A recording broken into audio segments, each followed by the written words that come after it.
final series of the day, not the final series of the tournament, as there is still a lot of action left.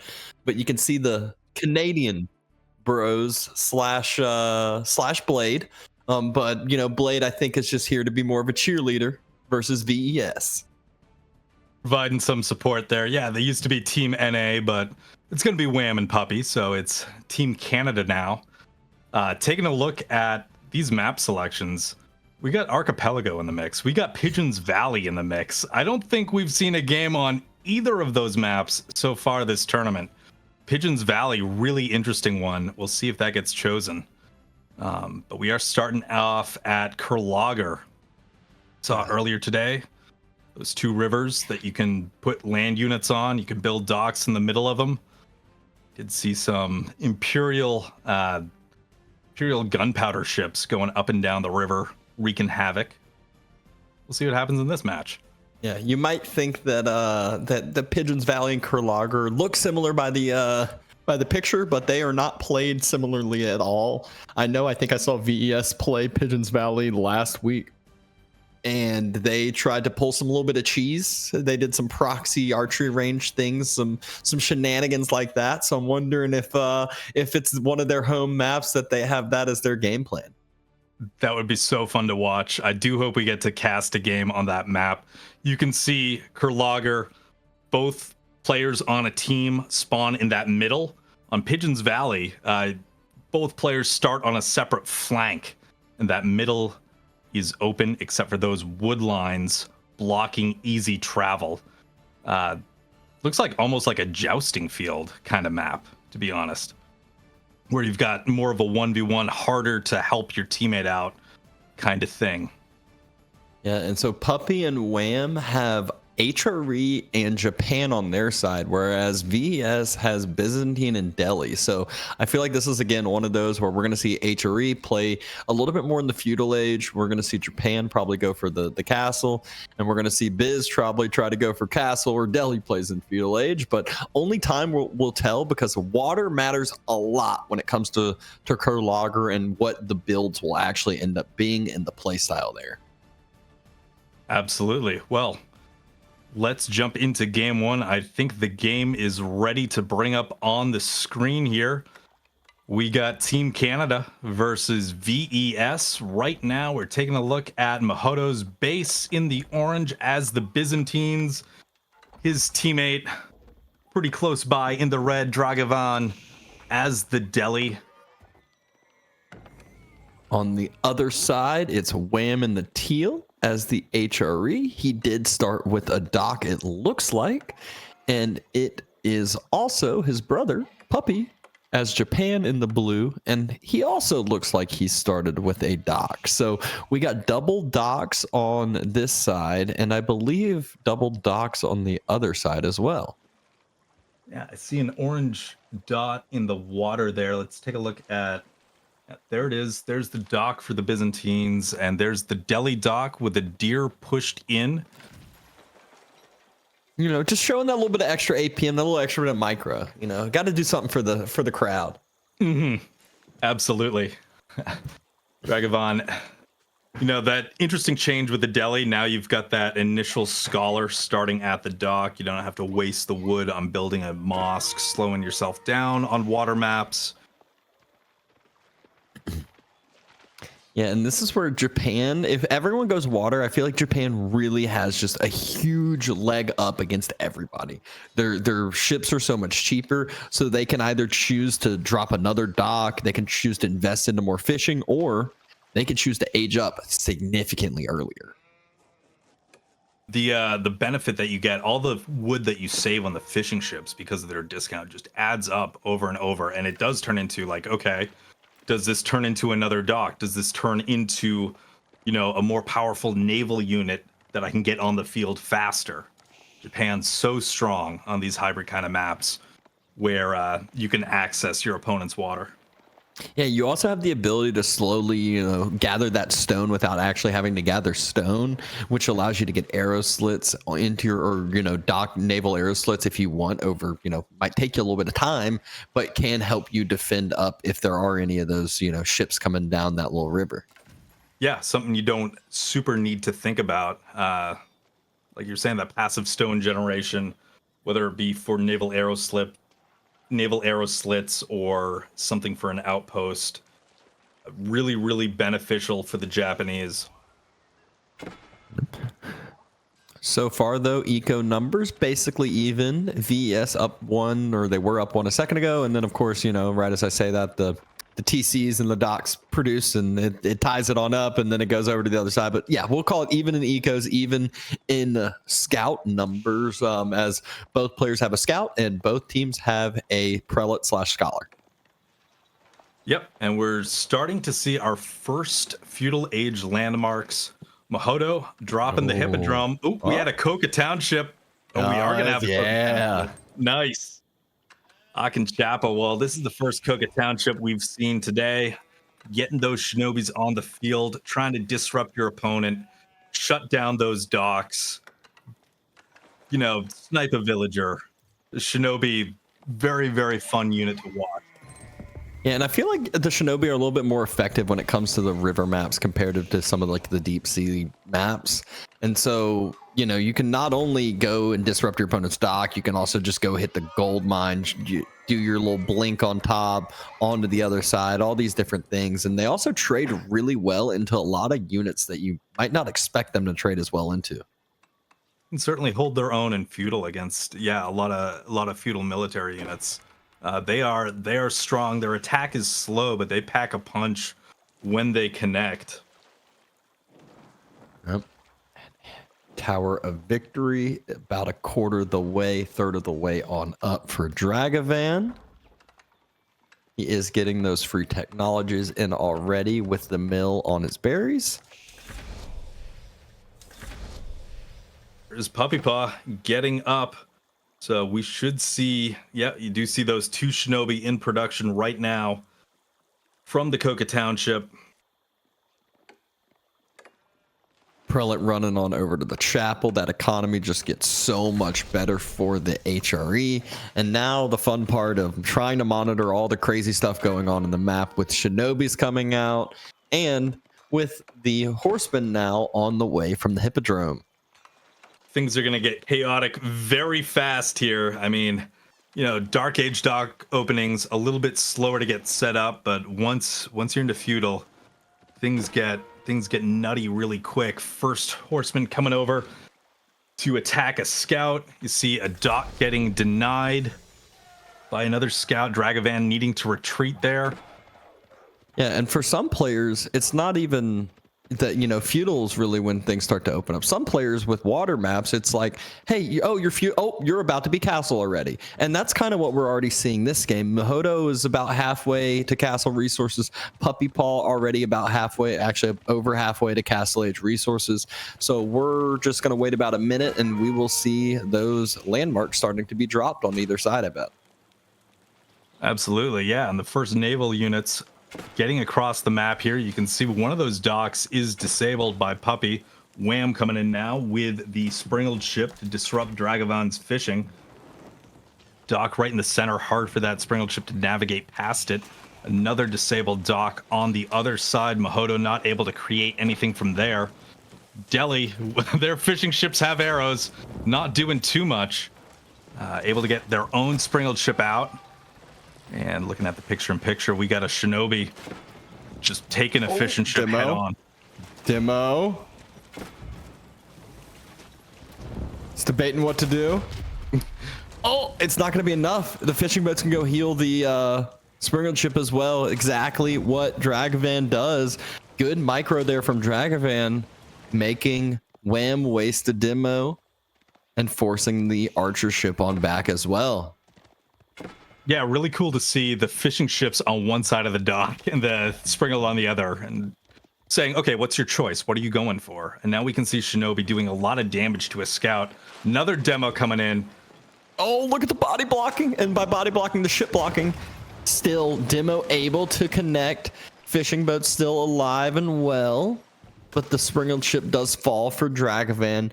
Cistern of the first hill on the way. So we got Castle Ages, like I said, coming out for Puppy Paw and Mahodo. Meanwhile, Wham and Dragavan are having a little bit more of this this fun little river battle. Yeah, another flaming ship on the way down the river, looking to blow up something in Dragavan's base. You see, looks like spear coming out for the deli. Yeah, I feel like the key difference behind this, though, is Dragavan's going Spear Archer. Meanwhile, Wham is just going Pure Archer. And the Pure Archer with his movement speed is going to win in that battle. Yeah, absolutely. We keep cutting over to that Shinobi, just throwing torches at a fishing ship. I can't tell if it's healing back up or if he's actually making progress at taking them out. I feel like there was more than 3 fishing ships at the start of the match. Yeah, it's down to just 2. Mahodo hasn't really responded to that one Shinobi that is just sat underneath the dock and throwing torches. What happens is once one gets low, he'll throw it inside the dock and then pop the other one out. Gotcha. So he'll casually shouldn't lose any, but he loses the gathering rate to 1 over time. He's constantly having 1 idled usually. But Cataphract coming on out, we're trying to see the Gulp build come into play. There's just, I feel like, so much extra economy already out on either side. That does include Mahodo having a lot of extra economy too, but it just feels like it's not quite the same crazy timing. He didn't have these Keshiks out early that, you know, are taken out, that are, you know, diving gold and already causing damage. It was just straight into Cataphracts. Yeah, his attention was elsewhere. I mean, he had the Hippodrome for the Horsemen, never did go into Keshik. And now we see an engagement. It looks like VES needing to retreat here. Great micro there by Wham. Every single spear just got sniped out. So while the Mounted Samurai were hesitant at first on taking the fight, now free reign. Like Cataphracts, yeah, not that big of a worry when you have 3-4 Mounted Samurai, a Bannerman, and all the supportive archers behind you. Yeah, really opening that up for the Mounted Samurai. We're taking a look. The battle continues on the river. We've got 2 Shinobis throwing torches at fishing. We've got Wham being pretty oppressive on the water. And now on land, those Mounted Samurai moving up, giving chase to the Cataphracts, letting the archers catch up, keeping everything together. We're going to have a demo explosion on a bunch of fishing ships. Springald, stay safe for the time being. That picture, we finally have the dock getting put onto fire. And that's actual fire. That's not just the Shinobi sabotage. So the dock should end up being denied now from Mahodo. A little bit of less economy for him. So these numbers are going to start to tilt into Wham and Puppy's favor even more than they already are with the military trades that we've been seeing. A big explosion on some of Puppy Paw's military. Those Mounted Samurai really don't like those Springald shots either, chunking quite a bit of their health. You can see them retreating up to the north there. Cataphracts looking for a target outside of Mahodo's base. Gonna find nice a Mounted Samurai. Trample and the Gulp, so it's not going to be the greatest trades there. You can see how effective that Gulp is. Bye-bye to 2 Shinobi, and the Mounted Samurai also taking an inefficient trade, having to run on away. But here come the reinforcements. Still not even that Cataphract's falling yet. Mahodo doing his best of the Gulp build that he can. Yeah.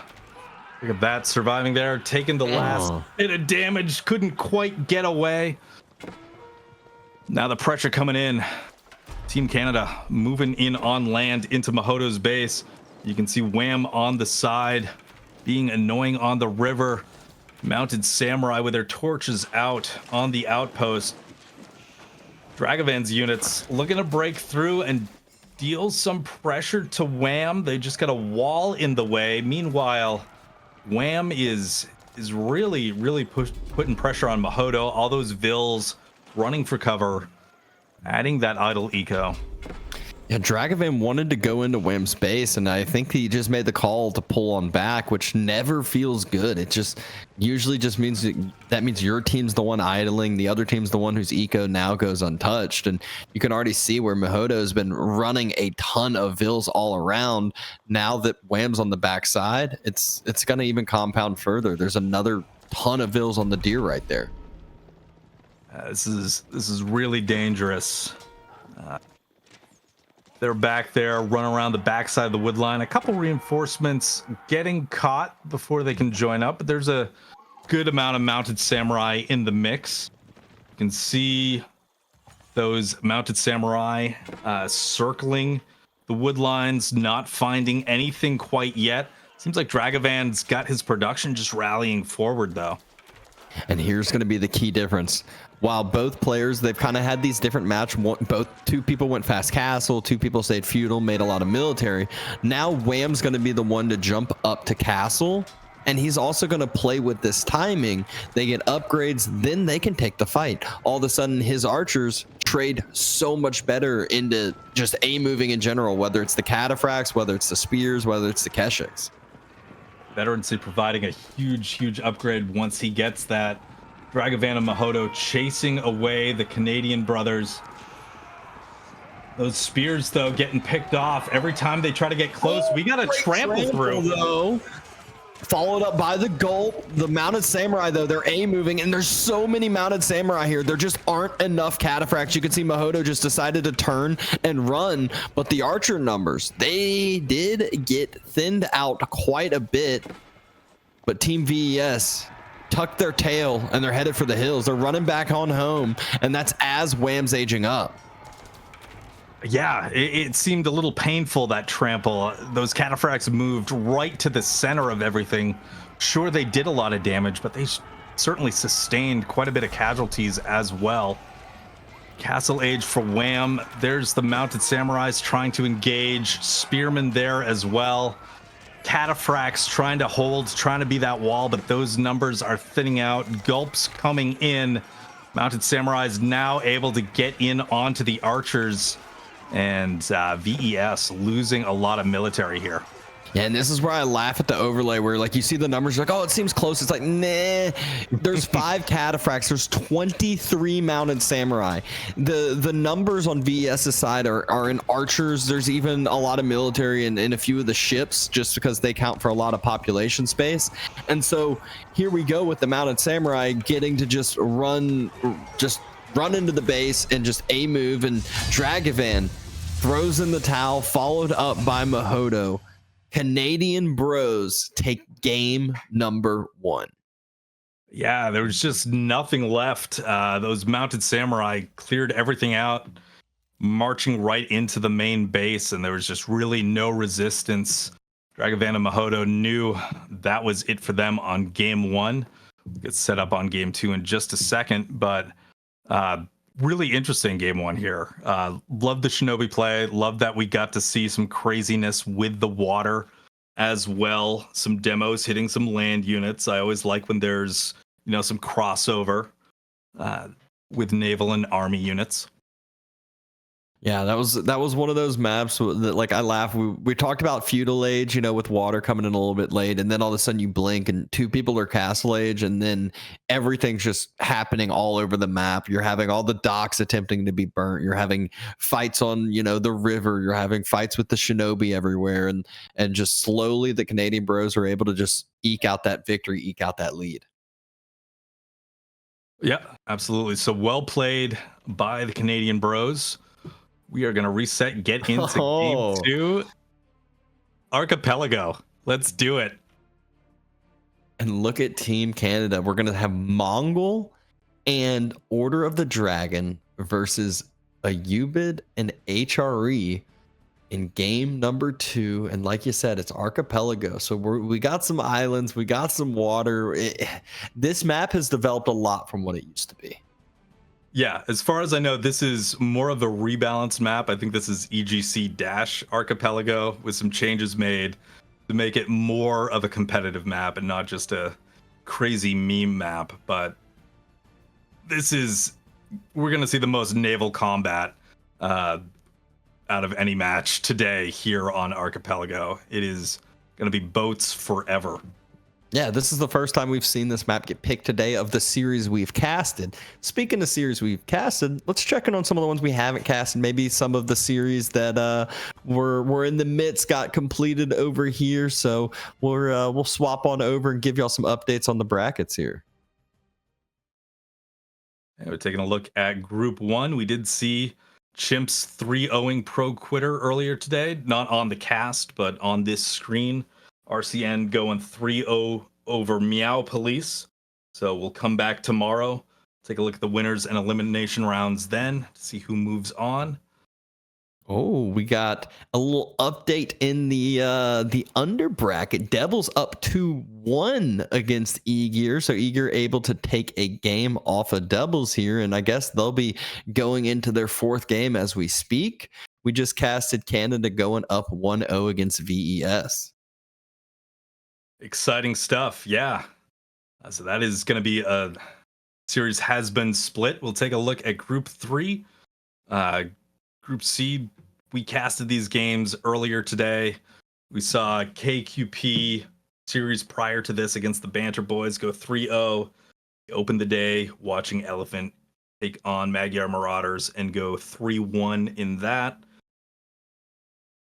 And then the final group that we did not catch all the games of, but we did catch Oiling Boil versus Corelio, 3-0 by Oiling Boil. And we now have seen some updates for the 3D team versus Scatter School. We got 1-0 in that series, and they are, I'm assuming, in the midst of game number 2. So all the games in action, some exciting stuff going on. And remember, this is the first day of group stages. This is really when things are just now starting to develop. Tomorrow, things get even tighter. Series get even closer. It's going to get wild in some of these team matchups.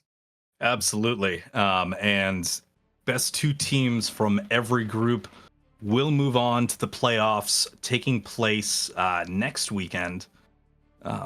Top 8 there, gonna battle it out to see who is number 1. Got about 2.5 more minutes before Archipelago loads up. I'm excited for it. We got, HRE and Order of the Dragon feel like very strong water-focused civs. Ayubids, they can do some timing things if they want to take that advancement wing, be able to get some naval units on the map sooner than anybody else. And the Mongols are just a bunch of pirates. The Mongols are our pirates indeed. Yeah, a lot of times you mentioned the Ubids going up quick. A lot of times you'll see like not even a mining camp get dropped on the gold. They'll just go out with 3 villagers, long gather right off the bat, and then just go, okay, great. All I need is food. They go drop a dock. They get a military ship out super, super quick. Its timing's crazy, and it really just totally nullifies one of the other person's fishing, and it really kind of slows down that other person's age up. But the big thing I'm interested to see is, will we get the piracy upgrade this game from Mongols since it's big water map? That was on my brain for sure. We'll see if that actually gets chosen. I'd love to see Mongols flying the skull and crossbones on the Archipelago today, but it remains to be seen. That upgrades, it's super expensive, but it's one of those that, like, if you get to the point where you got 8-10 ships and you're gonna have this huge naval fight, it ends up paying off so quickly. For sure. And on a map like this, there are other hybrid maps where potentially you're not going to have that level of naval combat, or the game is going to be over. It's going to be completely decided by then. But on a team game, there's always, they're going to be building large navies here on Archipelago. The focus is going to be on water. Yeah, even in the minimap, you can see how many deep sea fish there are. And speaking of the minimap, we are about to check on the team highlights here. VES, you can see the whole squad there, Mahodo, Dragavan, and Ramen, all with pictures, unlike our last series. Yeah, we've got Team Canada on the screen, Wham, Puppy, and Blade. Very strong team here. Canadian brothers Super skilled, always fun to watch. And now game is ready. We are going to be going on in game number 2, Archipelago, and the Canadian Bros are up 1-0, spawning in the east. Take a look at that. We've got our camera focused on Puppy Paw as the Order of the Dragon getting that initial look at the resources. I don't think I've seen this version of Archipelago before. You got that large gold, large stone, maybe one wood line, berries, deer, and that's it. You're going to be pushed out to the corners to expand as this game goes on, and those islands feel super small. Like you could be surrounded and just not be safe at any point on land in the middle there.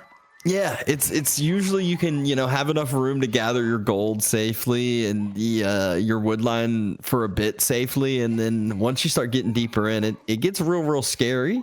Usually at the start it's all about, we see what's happening right now. You use your scout for the deer pushing, as there's not a lot of map to start searching right now.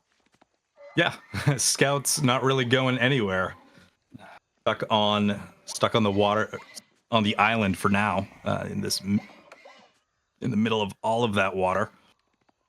Yeah, I remember there was a time where it was like very quickly you just delete your scout, and it was like, oh, you save yourself that little bit of timing for pop space. I was never one that thought that made too much sense. Getting vision later on in the game helps a ton, especially once you transport ship across, or even just having it near the side you don't have a dock on to provide some extra vision. It seems like one of those crazy optimization tricks that, yeah, I don't know if there would be like a big benefit to it, but certainly people trying to figure out, what to do when there's not much going on at the start of the game. Everybody can find their own islands here on the Archipelago. We do see first feudal age landmarks on the way. He didn't go water? I'm so confused. There's no ship at all. Yeah, I don't have an answer for you. I don't see a dock either. I mean, yes, he gets an inspired eco, but you have no water here. So your opponents in the next couple minutes, this is only minute 3 and we're already seeing a 6 economy difference in minute 3. It's going to get a lot worse. Early culture wing advancement came in, should see that early military ship come out from Mahodo. There it comes. That will idle out Puppy's eco on water, but that's it. You're still going to be down however many military ship or fishing ships that Wham has on the other side, and all Puppy really needs to do to defend from that is drop another dock if he needs to. Yeah, a lot of options. You really can't deny your opponents from dropping docks this early on in the game with so few military ships.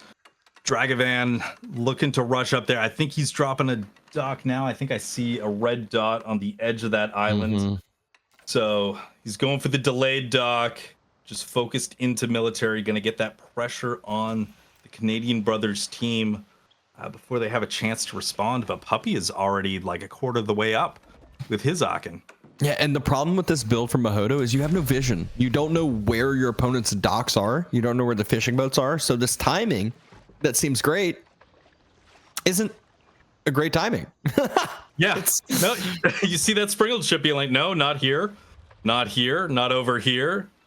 Where's that fishing? Yeah. And he still has a good ways to go.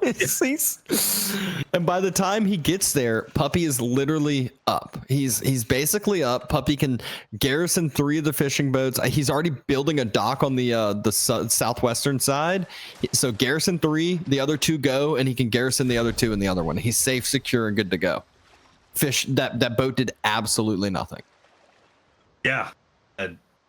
Basically a complete shutdown of that strategy. See the fishing ships, now it's safe. They can pop right back out, resume fishing.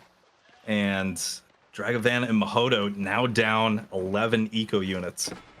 Yep, other fishing boats had to garrison. The other 3 are starting to work again. But again, that's 3 that are working compared to 0 from Mahoda, or maybe 1 has started at this point.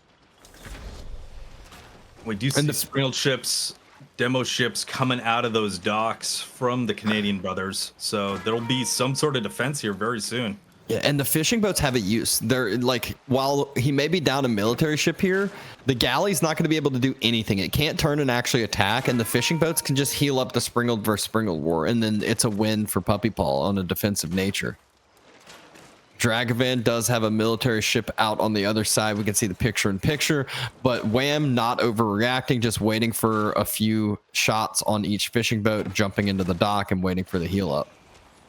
A nice calm micro there. Demo ship incoming. Looks like it didn't quite hit the sprinkled ship. Now we see Mahodo's demo. It connects. Needs a little bit more damage to fall. It's going to be healed up potentially by those fishing ships. Certainly by the dock aura. And Wham doing the same, similar micro on the other side, just jumping inside with the fishing boats when needed. When the other boats start running away, that's when he jumps right back out, allows the fishing to work again, and he's going to have so much extra eco. Think about how many more military ships they can have. The extra docks can actually produce. They can produce out of both, and military ships out of both if they want. And just now seeing the second dock out of Mahodo, just now seeing the second dock out of Dragavan. Yeah, it's going to be really tricky. And with, I mean, the only way to get to your opponent's base is water. So there's no land war to win. Sometimes, you know, if you lose the water game, you can make a last ditch effort to try to surprise your opponent on land. But that is not going to be the case here, as we see these naval units coming in under Puppy Paw's dock right now, setting it on fire. Looking to get some sort of value out of their fleet. They're going to continue around that island and continue this fight. So they 2v1 one dock, and they brought all the Dragavan stuff over. Wham, though, they were able to see all this. So Wham has slowly brought his over. Puppy Paw already built another dock on the back side and has just constantly been slowly producing on up. They have this defensive nature. They got demos on the back side. There's only one demo from the other side. That's the only thing to worry about. Other than that, they can win this fight super easy. There's the support from Wham on the way. Demo still chokeholded. Now Demo dead on that side. Sprinkled ships on the backside, just non-stop firing. Dragavan needs to fall back away. Wham trying to body block them on out, doing a great job. Demo close to connecting, and does exactly that. Yep, and now Puppy Paw and Wham have the mass here, able to chase Dragavan and Mahodo back. Good couple connections from the demo ships. We see another one incoming. Gonna get rid of that sprinkled ship from Dragavan. Oh, or maybe not. Get sniped out. They just let the other sprinkled ships get rid of it. It's still attempted to be this kind of 2v1, but again, easy defensive hold. Puppy and Wham didn't overreact. They didn't get worried. Looks like Dragavan's trying to go back onto Wham's side again after this push, but as time just continues to go on, Puppy and Wham's ecos are going to be so much stronger. Yeah, you're down in production, down in eco. What is the answer? You're seeing units explode everywhere. You're losing your navy, and you just can't, on their level, produce. Yeah, and that trade that Puppy and Wham were just able to take right there was really the one that I feel like flipped everything over. There were like 3 or 4 more ships that went down. Demo was able to connect, take down another sprinkled ship. And once Dragavan and Mahodo start getting on the back foot, that just means that Wham and Puppy use one of their docks for more fishing boats, and then the other 2, because they have more docks now, for the military ships, and then just continue forward and deny full water for Dragavan and Mahodo. Yeah, and I don't really see any response to that besides getting lucky with demo ships like 3 times in a row. I'm not sure exactly how you get back when you're in this sort of position, but we do see an attempt here on the water. Dragavan coming out, Mahodo. Sprinkled ships are shooting. Demo trying to maneuver into position. Not gonna happen. There are just so many ships from Wham here. Puppy Paw right behind with his units. They're forcing back Team VES. And Dragavan surrenders. He knows, this is where they have this game knowledge. There's no reason to continue to play this out. They didn't go water. They went for this pressure timing early to try to deny the opponent's water. Wham and Puppy held, and just a good solid job. We'll see on the graph here in just a second how much the eco is going to be different. Villagers, yeah, Puppy's behind because he's order, but the eco graph is really going to be scary.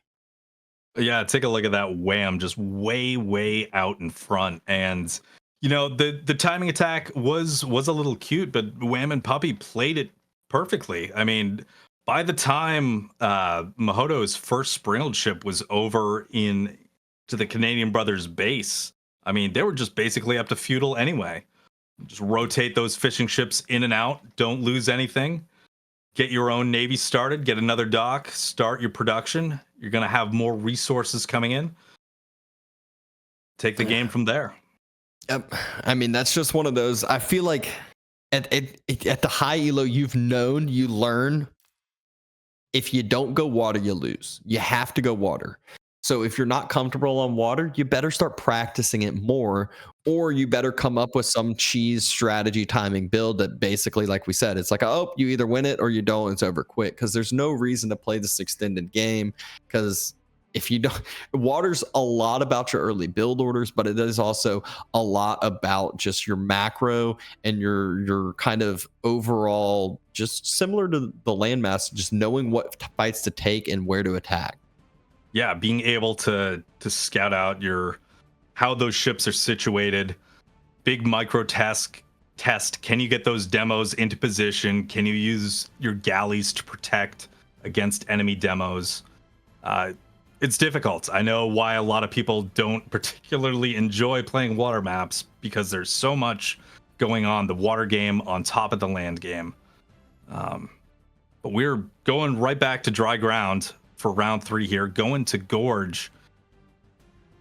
Yeah, and Gorge is that, map that we know and love, being a very typical feudally aggressive map. People love all-inning on Gorge because it's so easy to just snowball it. If you win the fight and you start winning the fight on the front side of the base, it's the front side of both bases. So you just keep going and you just win the game from there. They can't move out and take the outside resources. But Molly, it's a civ we see a lot on Gorge. That's one of the choices for Wham and Puppy. The other one, Byzantine. Byzantine, we've been seeing a ton today. Very strong civilization.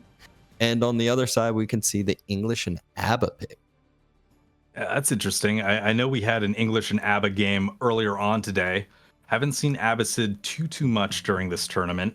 We did see Abbasid actually used to great effect camel riders in that game earlier with elephants against the team name is escaping me. Which one was earlier in the first series today? The Marauders, Magyar Marauders. Yes, the Magyar Marauders. Versus, yeah, able to take a game using the Abbasid. Mm-hmm. We'll able to take a game off an here. elephant, who I will say is, like, if you talk behind the scenes to a lot of these top players, like, obviously everyone's like, oh, we got Beastie and Marine Lord, Puppy and Wham. Those would be the first couple teams that come to mind. But a lot of the other top ELO players, they're going to say that Louis MT and CSO are right in there into the mix, especially when it comes to team games. So Team Elephant's nothing to joke around about. Taking a game off of them is definitely a huge win. For sure. That was a super interesting game to watch. Yeah, we're loading into this one. Malians, we've seen them on Gorge before. Pretty interesting. That pit mine is going to be set up right in the middle of you and your teammates' base there on that giant gold vein to start off with.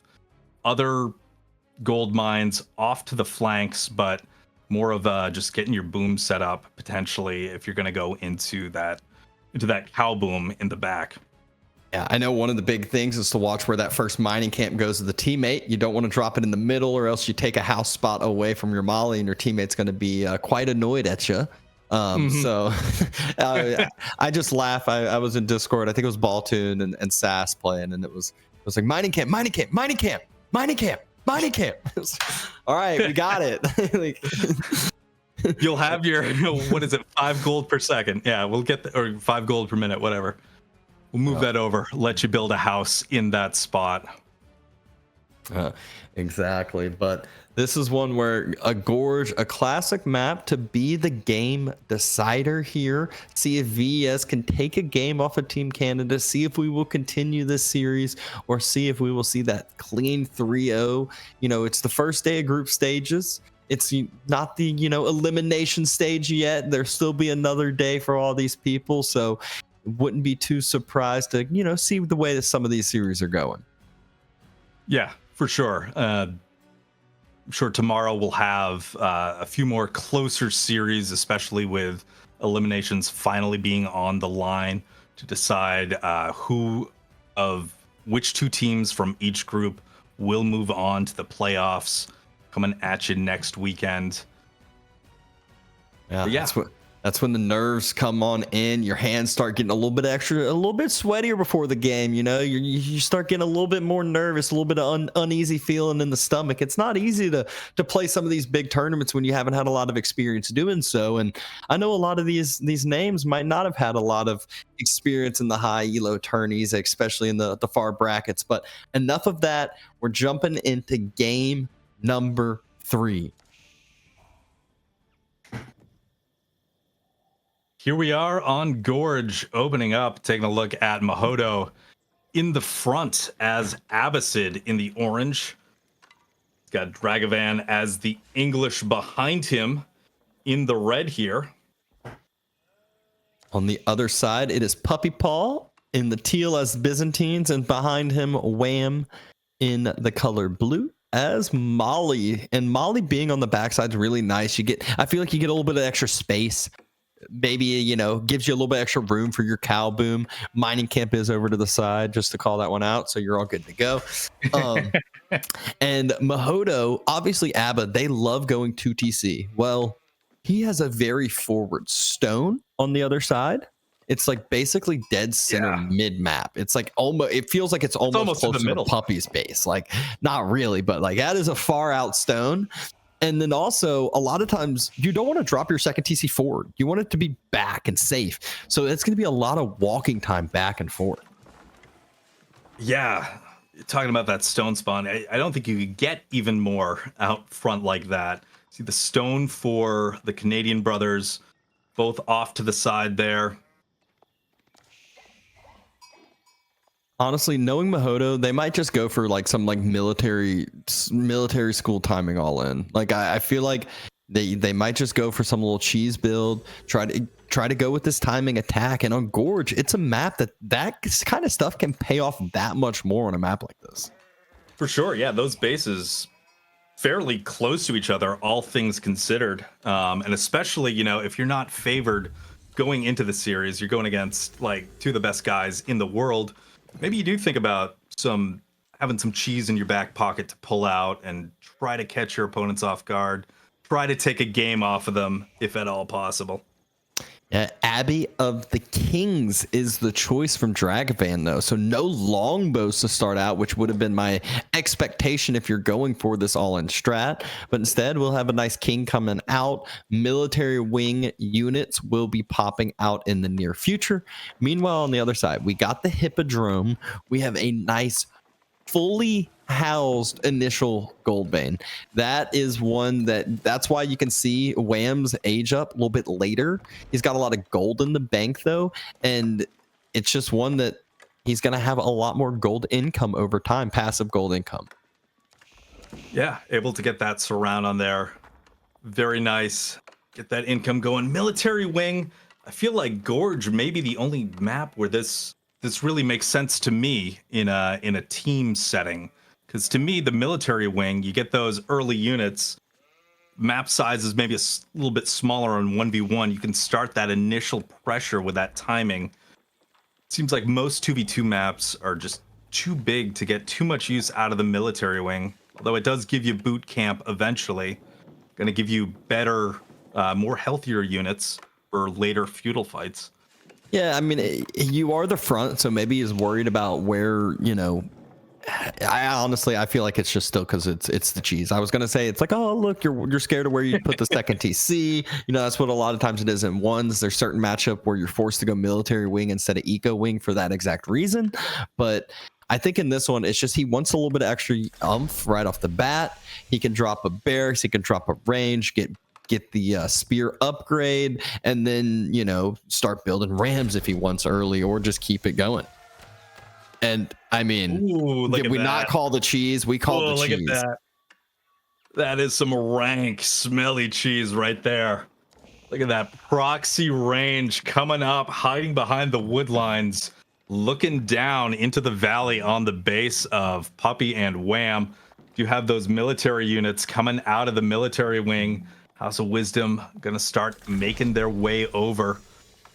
And they might have scouted that location earlier. They have not seen this recently, and it's double range going down. I love that their scouts are near the base too, because they're going to be like, oh, we see a stable. Okay.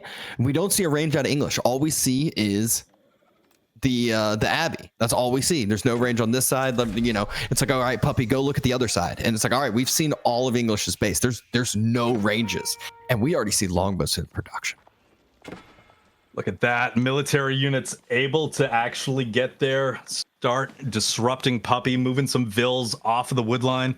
Yeah, at what point do you scout out the English base and starts to set in like, oh, there is something wrong here. We are missing something. Taking a look where those vills are. Yeah, double range on the hill, longbows on the way. Now, the big question is when do the longbows get fully spotted and fully revealed? And not only when do they, it's like, when does the location? It's the proxy. It's this proxy blacksmith. He's like, all right, this villager's out here. He's just build some stuff. Keep building houses, everything. But you can see it now. He's in double longbow production. He's got the king out as well. He's got horsemen to support him from his teammate. And they have a very easy, direct spot to attack. Yeah, run right down that hill. They're looking straight in between both of those bases. Mahudo coming up, hanging out with those longbows. We're all hiding in the forest. My question is when does that Vil start walking forward and say, I want an outpost to now give me this forward network of castles too? We will see when that comes into construction. King under a little bit of pressure. Horseman in pursuit. Doesn't really want to lead them back to the hiding place quite yet. King wants to lead them to the other horseman. That's what he wants to do first. Uh-oh, scout. No! The house is spotted. It's all spotted. Run, go, attack.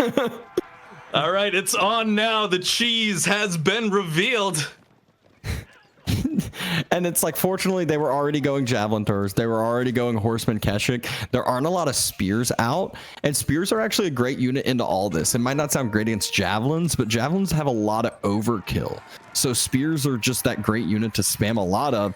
There is the villager moving forward. It's going to get one shot. Oh, it was one away. Two shot. All right.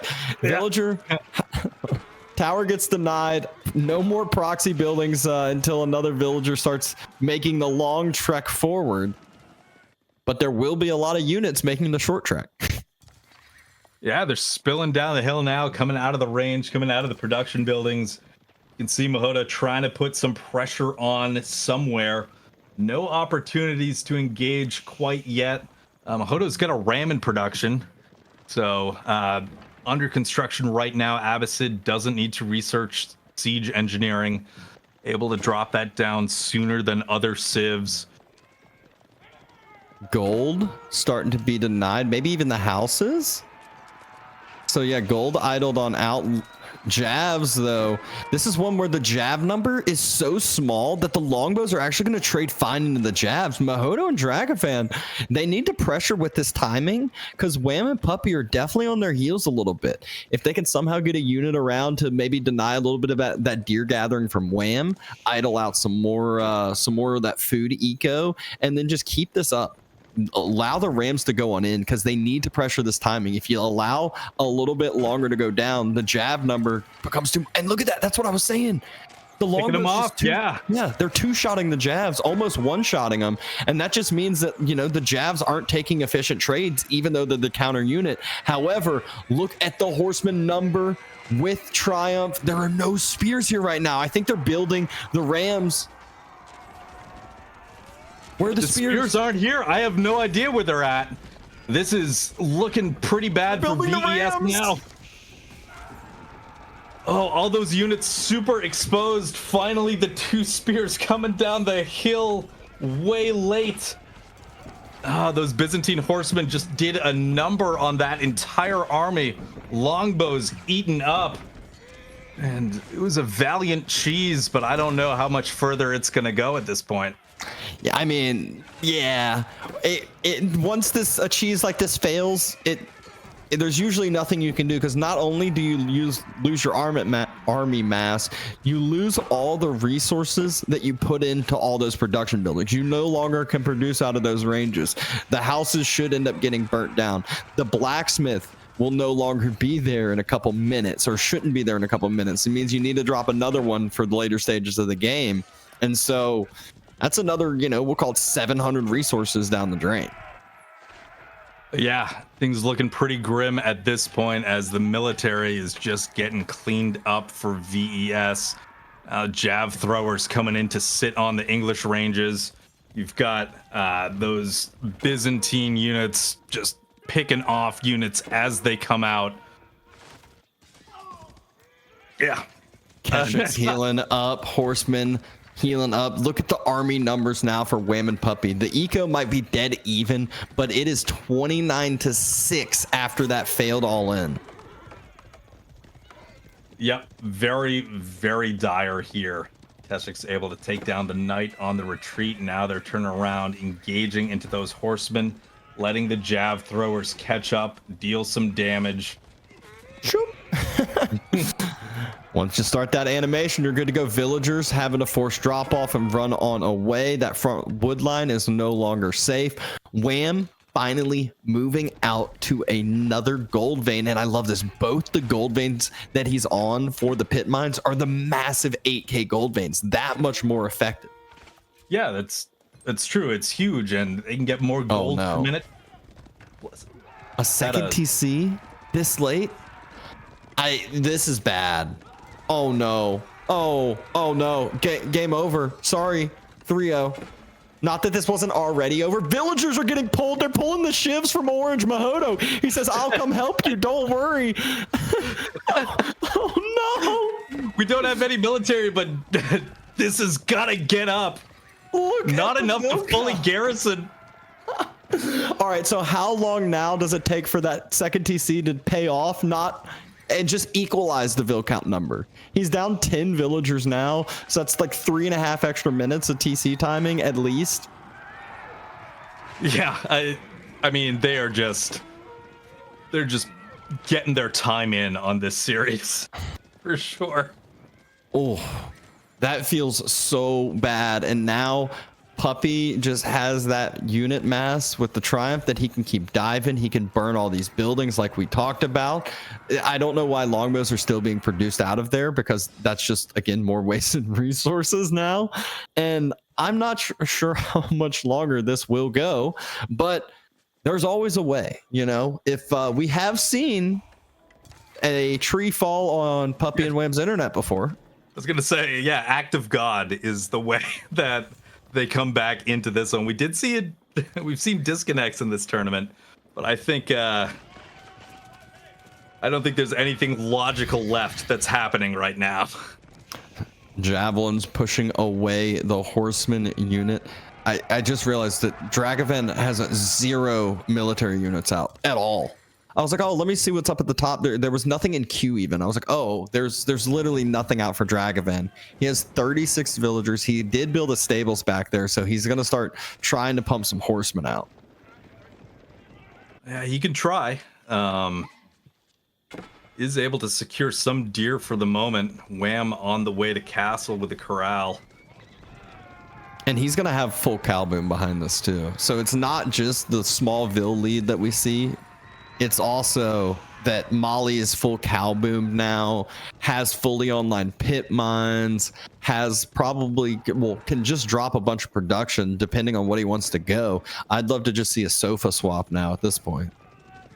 Yeah, and why not? Get those mobile units, get that imported armor. See Mahodo take out a couple of vills, but he's losing so many. He's like, look, Wham's like, look, I'll take this trade. I lose 3 vills. How many are you gonna lose though? Oh, that Vil getting absolutely murdered by a hail of 20 javelins to the back. That's one of those you see the death cam and it's literally like 70 spears in him. It's like that guy did something really wrong. TC starting to be burnt, so that TC was definitely not worth it. And this is a problem I see a lot of players make in team games that aren't a ton of team game players. When you fall behind and you feel like, oh, to catch up and eke it, I need to drop a TC. It's like, no, that's just gonna allow your opponent to have an even better timing. Now you just made yourself even more vulnerable. Yeah, you just opened that window way more. Like the best time to get that second TC would have been like 5 minutes ago. In that situation, in that hypothetical, I don't think there was a best time for Dragavon to drop a TC in this game. Oh, this is gonna be a slaughter, boys and girls. Kids, close your eyes. Yeah, this is, oh, the poor English. It's just brutal. Oh, he didn't let it happen. Finally throwing up the white flag. Dragavan and Mahodo getting their money's worth, getting their time's worth. Trying to do a little cheese in the gorge. Not gonna happen though. Puppy Paw and Wham shutting that down, shutting the series down, taking it 3-0. Yeah, solid series today. A lot of fun games, a lot of interesting matchup, interesting maps. As we did see, I think we got to see almost all the maps today, except maybe 1 or 2. I think we're missing Pigeon. Yeah, Pigeon's Pigeon's Cove. Valley, Pigeon's Cove, Pigeon's Valley. Yeah, the Pigeon map. Yeah, the pigeon map. But even still, great series today, and this is just the first day. This is where, you know, some teams moving on to the next round in the brackets, not yet to the next stages. Seeing some of these highlights of the previous game, Puppy Paw just having that perfect composition here. Keshik Horseman, and there's no spears. It's No going up spears. against horsemen and longbows. Yeah, and that's the game right there. They lost everything. The cheese failed.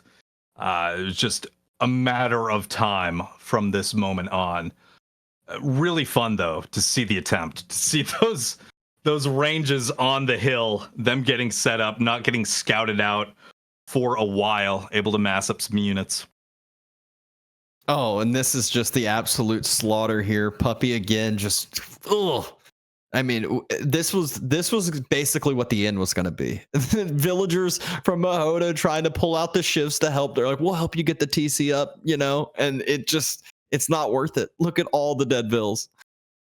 So many bodies. It's just an absolute massacre. Yeah, they couldn't even fill the TC once it was constructed. So many vills went down at that time. Javelins just through the back line. This is, I mean, you can just tell by the numbers up at the top. Good as dead, clean series from the Canadian team. And we also see their third blade in the chat, given the, you know, unwavering support. The general. Very proud third member of Team Canada. And oh my goodness, if you like watching villagers get slaughtered, you have tuned into the right channel. All of these highlights, these more Dragavan vills going down at the end. Crazy.